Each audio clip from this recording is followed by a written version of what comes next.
Ողջույն հարգելի հետևորդներ, այսօր տաղավարում զրուցելու եմ Երևանի Պետական Համալսարանի բարեկամներ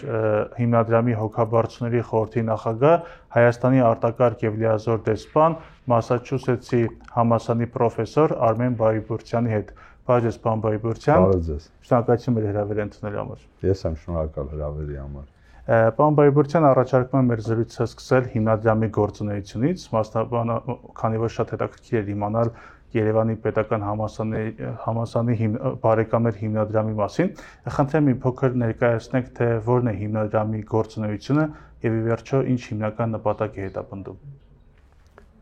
Շնորհակալ եմ հարցի համար։ Նախ ասեմ, որ երբ որ Հովհաննես Հովհաննեսյանը, դոկտոր Հովհաննեսյանը դարձավ Երևանի Պետական Համալսարանի ռեկտոր, դա 21 թվականի դեկտեմբերին էր, մենք շատ մանրամասը քննարկեցինք հնարավորությունը այս հիմնադրամի ստեղծման իր նախաձեռնությամբ եւ գաղափարը նա ի սկզբանե ուներ եւ հետեւելով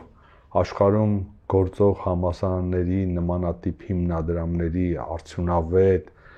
օգտագործմանը, ռեսուրսների, թե ուրեմն ծրագրերի իրականացմանը, նա այդ մտահղացումը ուներ։ Քննարկեցինք եւ ես էլ շատ խանդավառ էի դրանով, բայց այդ ամբողջ ծրագիրը միսու եւ արյուն ստացավ, երբ որ Արևմտյան թեմի առաջնորդ Հայ առաքելական եկեղեցու Հովնան arczepiskopos Տերտերյանը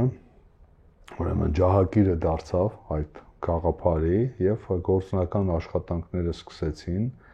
առաջնորդանն էլ մեծ աջակցություն ցուցաբերեց եւ մարդկանց մի խումբ, որոնք ուրեմն կազմեցին խորհուրդը, ես էլ պատիվ ունեմ նախագահելու այդ խորհուրդը եւ այդ ամբողջ գործընթացը սկսվեց անցյալ տարվա ամռանը եւ մենք առաջին այսպես միջոցառումը արեցինք Գալան առաջնորդանում, դա 2024 թվականի հուլիսն էր, սա շատ համառոտ ուրեմն սկզբի մասին, բայց նպատակը սկսել եք։ Հա,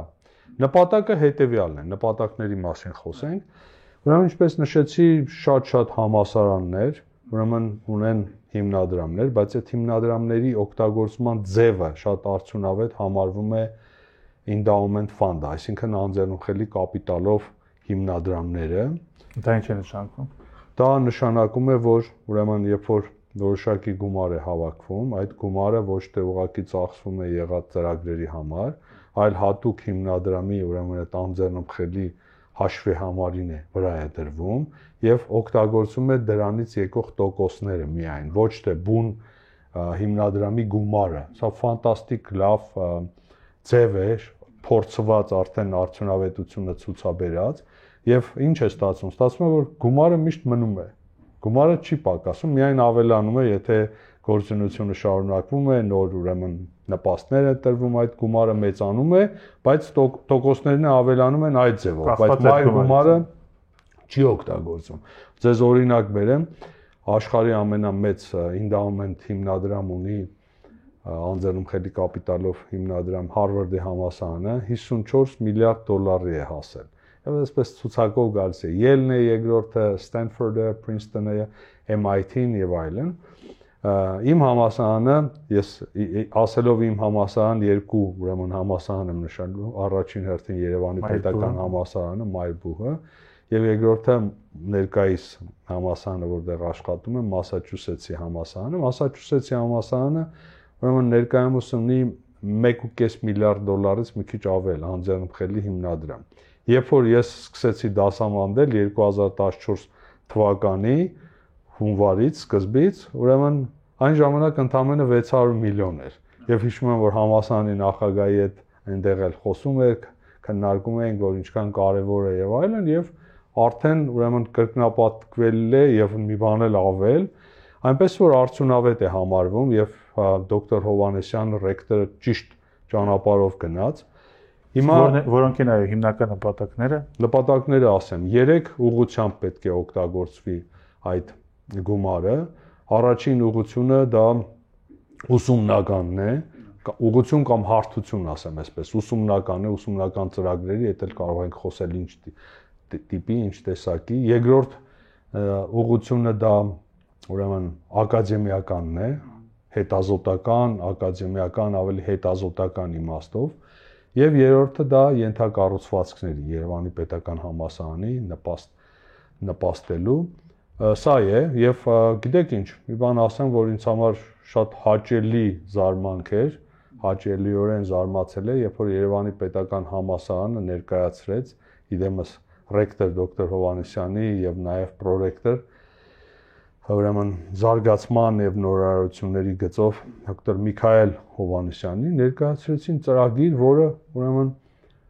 ամերիկյան այսպես աչքով եւ հայկական աչքով ուրեմն հրաշալի, ուրեմն հստակ նշելով թե ինչ նպատակներ ունեն, ինչ ծրագրերի բովանդակային իմաստը, մանրամասները եւ այլն, դա շատ հեշտացրեց գործը, այսինքն այդ պրոֆեսիոնալ աշխատանքը, որ մենք տեսնում ենք եւ մոտեցումը Երևանի պետական համալսարանի ղեկավարության կողմից, դա շատ է հեշտացնում եւ դա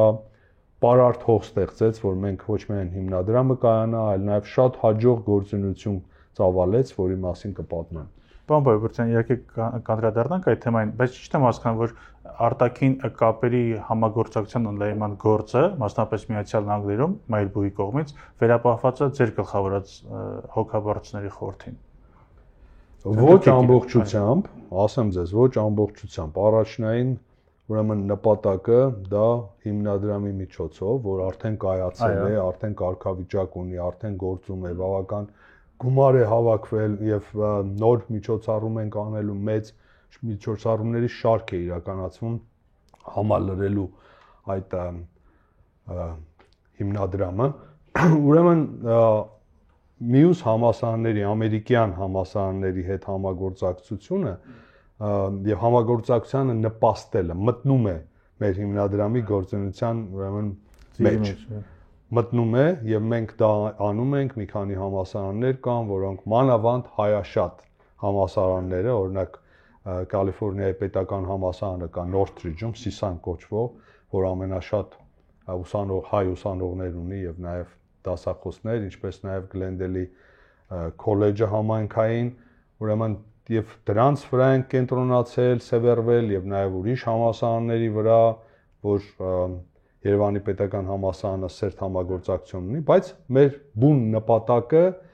ուրեմն շրջանավարտներին իմի բերելն է,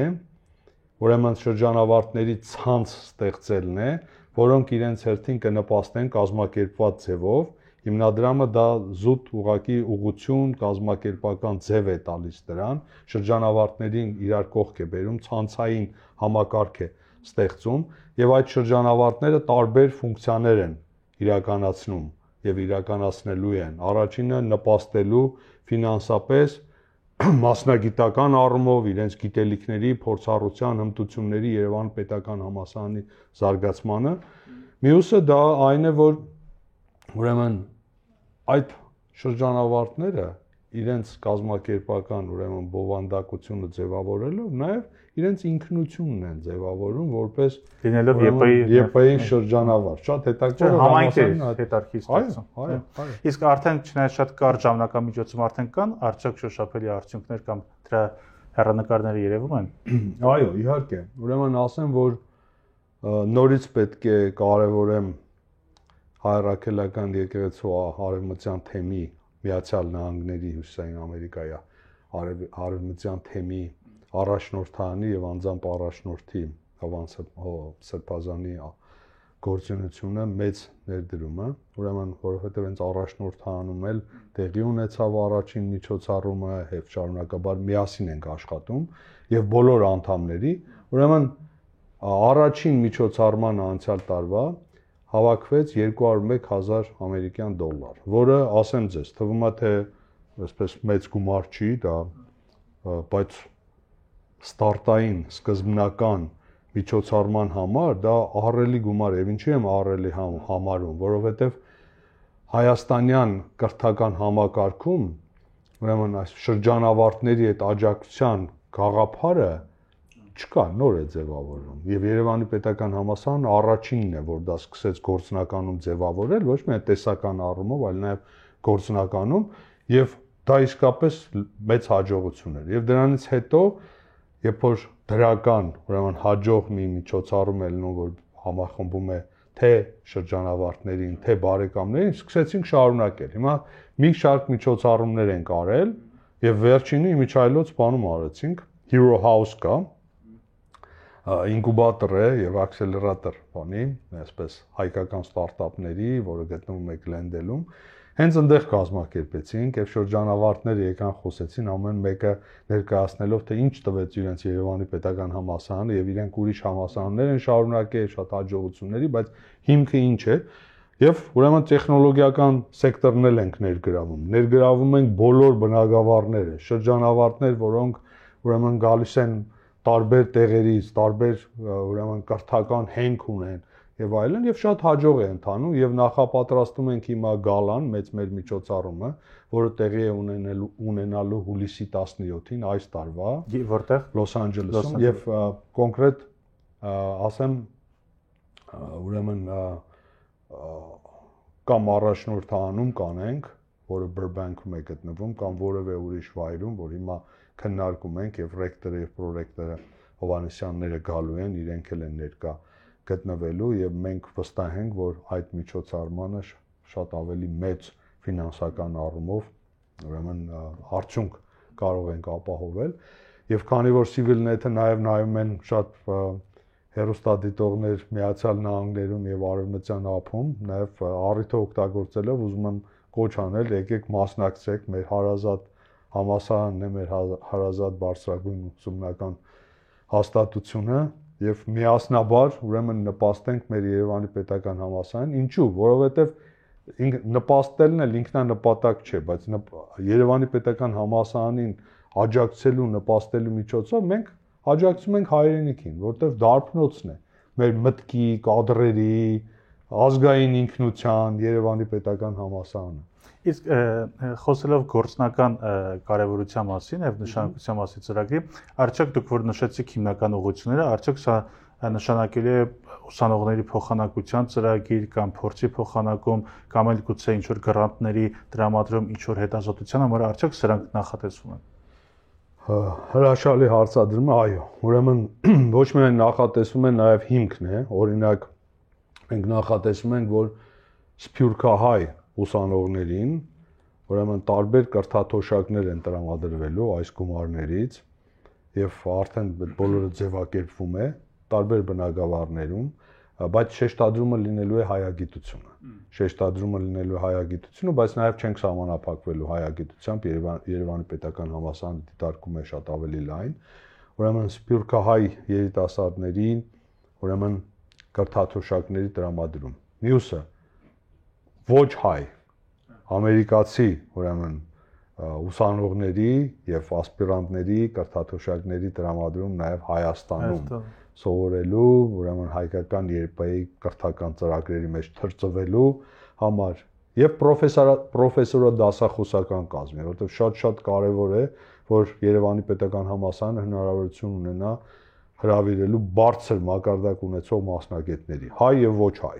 երկու հարթության վրա էլ հրավիրելու ԵՊՀ, դասախոսելու,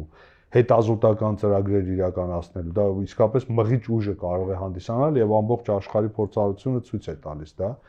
Նաեւ ուրեմն ծրագիր կա,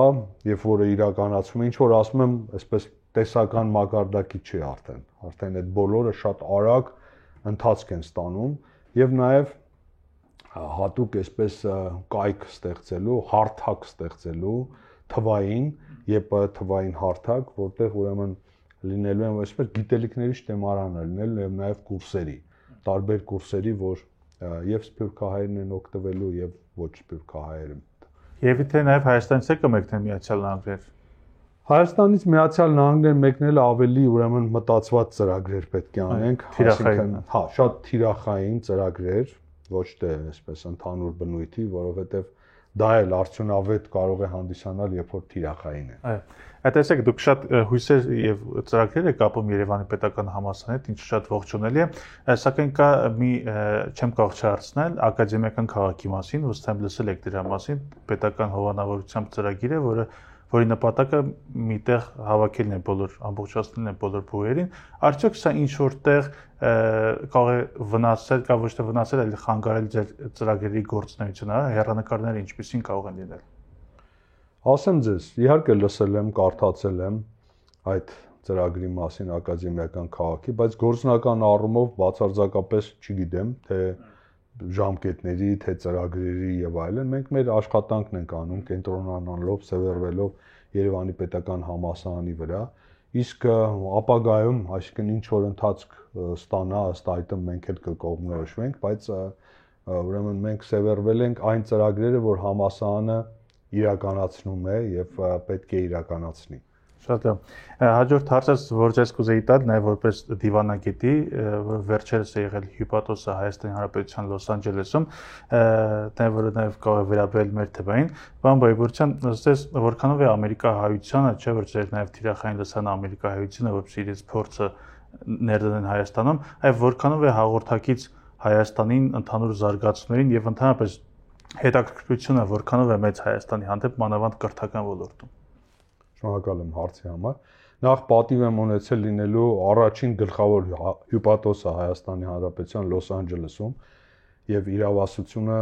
գլխավոր հյուպատոսության տարածում է ամբողջ Արևմտյան Միացյալ Նահանգների վրա։ Այն ժամանակ Տեխասը ներառյալ, ուրեմն այսպես, հետո ավելի երկրորդ անգամ եղա գլխավոր հյուպատոս, առաջի շրջանը 95-ին, երբ որ 1995-ին հիմնադրեցի գլխավոր հյուպատոսությունը, աշխատեցի մինչև 97 թվականը, այնուհետև դարձա արտաքին գործերի փոխնախարար եւ Ամերիկայի կուրացիայով հայ-ամերիկյան հարաբերություն իշարք այլ բնագավառներ, ինչ եմ դա նշում, որովհետեւ ուզում եմ ցույց տամ, որ շարունակել եմ զբաղվել Միացյալ Նահանգներով եւ ավելի շատ Վաշինգտոն էի այցելում իհարկե, եւ այնուհետև 2018-ից մինչև 2022-ի մարտ ամիսը, ուրեմն նորից դարձա գլխավոր հյուպատոս, աշխարհագրական առումով իրավասությունը մի քիչ ավելի փոքրացել է այդ շրջանում, 13 նահանգ էր ծածկում, բայց գալով բուն ձեր հարցին ասեմ հետեւյալը։ Նախ սկսեմ նրանից, որ շատ եմ կարևորում, մեծապես կարևորում եմ Սփյուռքի դերակատարությունը, ընդհանրապես հայրենիքի աջակցության, հայրենիքի զարգացմանը մասնակցելու եւ նաեւ կրթական, գիտական, կրթական ծրագրերի իրականացմանը, որովհետեւ եթե այսպես վիճակագրությունը իմի բերենք եւ մի հատ հայացք նետենք, թե ինչ ներդրում է արել Սփյուռքը եւ ընդհանուր Սփյուռքի մասին չեմ խոսում, այլ կենտրոնանում եմ Արևմտյան Միացյալ Նահանգների վրա, Կալիֆոռնիայի մասնավորապես, բայց նաեւ ընդհանուր Կալիֆոռնիան սիրտն է, հիմքն է, բայց ընդհանուր Արևմտյան Միացյալ Նահանգների կտեսնենք, որ ահռելի ներդրում է դա, ահռելի, եւ դա միայն գումարով չի չափվում։ Շատ սխալ կլինի դա գումարներն էլ են ահռելի, բայց գումարով չի չափվում, որովհետեւ չափվում է այն գիտելիքներով, հմտություններով, տեխնոլոգիաներով, որը ուրեմն հիմա նույն Երևանի պետական համալսարանի համար մի քիչ շեղվելով ասեմ, որ ժամանակակից տեխնոլոգիաներ են պետք եւ նաեւ ժամանակակից սարքավորումներ։ Տարիներ, տասնամյակներ շարունակ Արևմտյան Միացյալ Նահանգների հայությունը դա արել է, դա բերել է Հայաստան եւ շարունակում է բերել։ Եվ գիտեք, բազմաթիվ հայեր կան մեր հայորդիները, որոնք եւ կան տղամարդիկ եւ կանայք, որոնք ուրեմն այսպես անսահման նվիրումով այդ գործ արել են, եկել են Հայաստան կամ ընդդեղից են արել դա, դրա համար ամփոփելով ասեմ, որ դա շատ մեծ ներդրում է եւ աշխարհի ամենազարգացած know-how-ները, տեխնոլոգիաները, սարքավորումները, կազմակերպման ձևերը բերում են Հայաստան այդ։ Այսինքն կարելի է հուսալ, որ այդ հետաքրքրվածությունը հայ համայնքի կամ ոչ միայն հայերին հարող շրջանակներում մեծ կլինի Հայաստանի կրթական ոլորտի նկատմամբ։ Այսպես կպատասխանեմ ձեր կարևոր հարցին։ Ոչ միայն մեծ կլինի, ոչ միայն կշարունակվի, բայց նաև երբեք մենք չպետք է դա վերցնենք, ընդունենք, ընկալենք, որպես այդպես էլ պիտի լինի։ Այդպես երբեք չպիտի, դուք հրաշալի գիտեք, այդպես ոչ մի բան հենց այդպես չի լինում, որ այդպես էլ պիտի լինի։ Ուրեմն դա դրա համար եմ հատուկ շեշտում, ինչքան կարևոր է, որ Երևանի պետական համալսարանը այդ բոլորի համար պատշաճ հարթակ է ստեղծում, ծրագրեր է ստեղծում, որ մեր ուրեմն Կալիֆոռնիա հայ բարեկամները տեսնում են դա, որ սա այն հարթակն է, որտեղ իրենք կարող են մասնակցել, գրավիչ լինի։ Եթե այդ գրավչությունը չլինի, մենք կարող ենք որակապես եւ քանակապես ուրիշ երևույթի հետ գործ ունենանք։ Եվ նաև շարունակելով հարցս կախված Լոս Անջելեսի կուզեի հայ համայնքի մասին խոսել, որպես հիպոթեզ երկար ժամանակ գործունեություն եք ծավալել, այդ ներկա կացության մասին կուզեի հարցնել, ինչ վիճակ է Լոս Անջելեսի հայ համայնքում եւ ընդհանրապես հայ համայնքը ինչ խնդիրներ ունի, ինչի առջեւ է կանգնած։ Հայ համայնքի խնդիրներ, եթե այսպես ավելի ընդհանրական ձևով փորձեմ, ոչ թե ուրեմն առանձին հարցերի վրա կենտրոնանամ, ոչ թե խորամուխ լինեմ առանձին խնդիրներ, այլ ընդհանրական ձևով հետեւյալ պատկերն է ուրվագծվում։ Երբ որ Հայաստանի Հանրապետությունը ծնվեց, անկախ հայոց պետականությունը, Սփյուռքի բոլոր հիմնական կազմակերպությունները, առաջնորդները, ընդհանուր սփյուռքյան, ուրեմն եւ ղեկավար կազմը եւ զանգվածը որոշում կայացրեցին, որ մեծ աջակցություն ցուցաբերեն անկախ հայոց պետականությանը եւ հայրենիքին։ Եվ մեծ աջակցություն ասելով ինչ նկատի ունեմ, դա դրսևորվում էր այն հանգամանքով, որ բազմաթիվ ծրագրեր, որ տարիներ, տասնամյակներ շարունակ իրականացվել են Սփյուռքում, ուրեմն տեղական դպրոցներից սկսած, տեղական կառույցների զարգացման, կրթությունը տեղում զարգացնելու, կազմակերպությունների, բազմաթիվ այլ դրսևորումները դրա մի զգալի մասը ուղղել դեպի Հայաստան։ Եվ այդ խողովակը աշխատացնել, այդ խողովակը աշխատում է շատ ես համարում եմ արդյունավետ, միշտ կարելի է քննարկել ավելի արդյունավետ ոչ, բայց ես համարում եմ արդյունավետ եւ կարեւորագույն գործոն մեր երկրի զարգացման համար, բայց չասեմ միայն վերջի շրջան, դա արդեն տարիներ շարունակ այդ նաև հարցը շոշափվում է, թե ինչքան պետք է շարունակվի այդ ամբողջությամբ, ասեմ, կամ մեծամասնությամբ սևեռումը հայրենիքի վրա, ինչ է դա ենթադրում։ Դա ենթադրում է, որ նաև պետք է մտածեն ավելի շատ տեղական կառույցների մասին, ավելի շատ քան մտածում են եւ փորձեն համատեղել դա, այսպես modus vivendi գտնել, որ երկուսն էլ կարողանան անել այն ձևով, որ արդյունքը երևա, բայց նաեւ սկսել ավելի շատ կենտրոնանալ տեղական կառույցների վրա, կրթական, մշակութային, բարեսիրական եւ այլն։ Այս այսպես երկընտրանք դիլեմայի հարցը կա, որ տարիներ շարունակ արդեն դա էփվում է եւ դա իր զարգացումն է գտնում։ Այստեղ պետությունը անելիք ունի, որպես այդպեսին, այսինքն մեծ է դերակատարումը պետության։ Պետության դերակատարումը իհարկե մեծ է։ Ինչպես նշեցի Երևանի պետական համալսարանի պարագայում, նաև ուրեմն ընդհանրացնեմ կամրջելու գործում, որտեղ պետք է կամրջել, պետք է լավագույն այդ հարթակները տրամադրել Սփյուռքի եւ հայ համայնքին եւ Կալիֆոռնիայի եւ դուրս, որպեսզի նրանք ավելի ներգրավվեն։ Եվ նաև ներկայացնելով թե որ ուղղությամբ, որ ոլորտում ավելի շատ կարիք կա։ Որովհետեւ միշտ ամեն մի փուլում, ասենք միջնաժամկետ վերցրենք 3-ից 5 տարվա ընթացքում, ավելի կարիքները, ավելի իրենց բովանդակությունը փոխում են, սևեռումը փոխում են։ Դա որտեղից պետք է գա, դա պետք է Հայաստանից գա։ Դա պետք է կառավարությունից գա։ Իսկ Լոս Անջելեսի համայնքում վիճակն ինչպիսին է, մասնապես բավական շատ տարբեր շերտեր կան, բազմազան է, համայնքը բազմազան է դառնում, ինչ կասեք այդ մասին։ Ասեմ ձեզ, նախ սկսեմ նրանից, որ հրաշալի համայնք է, ուրեմն ես ապրել եմ Միացյալ Նահանգներում, տարբեր նահանգներում, Մասաչուսեթսում եմ ապրել, Նյու Յորքում եմ ապրել, հիմա Կալիֆոռնիայում, հրաշալի համայնք է, շատ սիրում եմ, շատ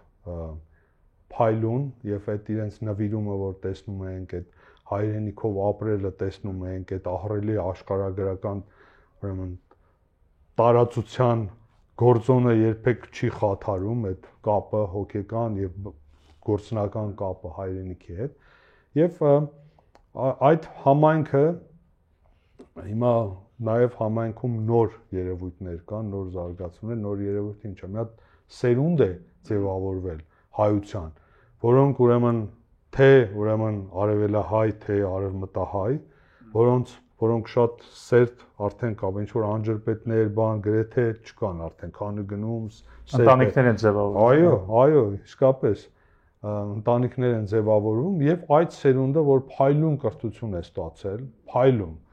ուրեմն ամերիկյան կրթություն, հայրենիքը իրենց սրտում է միշտ եւ նաեւ ուրեմն իրենք փորձում են հիմա եւ նաեւ հարստացել են իրենց քրտինքով, իրենց գիտելիքով եւ հարստանում են եւ հիմա իրենք ուրեմն մտածում են հարթակներ են ստեղծում, ինչպես ուրեմն այդ մեծ ուժը որ կա, թե ֆինանսական, թե մտավոր, տեղում կարողանան ինչ-որ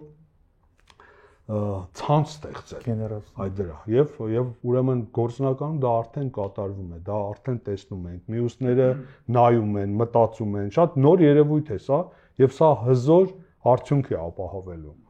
Շնորհակալություն զրույցի համար, պարոն Բայբուրդյան, եւ ձեր հիմնադրամին հաջողություններ եմ մաղթում։ Շնորհակալ եմ շատ եւ շնորհակալ եմ հրավերի եւ հետաքրքիր հարցազրույցի համար։ Շնորհակալություն։ Հարգելի հետևորդներ, հիշեցնեմ, որ զրուցում էի ԵՊՀ-ի Երևանի պետական համալսարանի բարեկամներ հիմնադրամի հոգաբարձությունների խորհրդի նախագահ արտակարգ եւ լիազոր դեսպան, ինչպես նաեւ Մասաչուսեթսի համալսարանի պրոֆեսոր Արմեն Բայբուրդյանի հետ։ Շնորհակալություն, կհանդիպենք։